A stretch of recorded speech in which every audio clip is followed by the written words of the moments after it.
I'm Senator Kevin Dahle, Senate District 20. You know, we're kind of at a busy part of the session in terms of putting our budgets together and putting our omnibus bills together. I, of course, serve on education policy and finance, and those bills are coming together tomorrow. Actually, we'll be hearing a big chunk of those bills and looking at possible amendments and so forth. I have a couple of big pieces in the education policy bill that we will be looking at. That has to do with, of course, assessments, reworking the graduation requirements for our students to make, still keeping accountability but ensuring some practicality.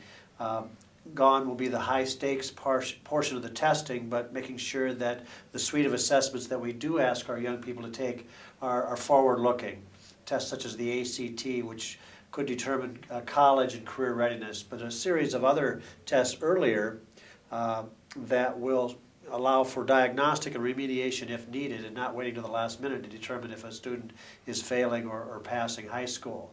I also have a bill that would hopefully bring some fix to the Minnesota teacher licensure exam, a series of waivers that would lead up to a workforce, a working group that would take a look at the test itself. We've seen a lot of problems with that test in terms of do we really have good teachers in front of the class? We think we do, but we don't believe this test is really determining that.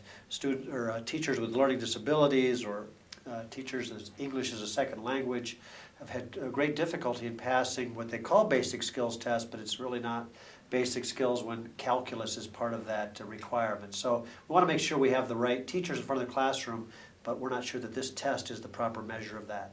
So we'll be working on those probably late into the evening over the next few days, and as we get in, bring those bills out to the floor of the Senate. So looking forward to the work ahead.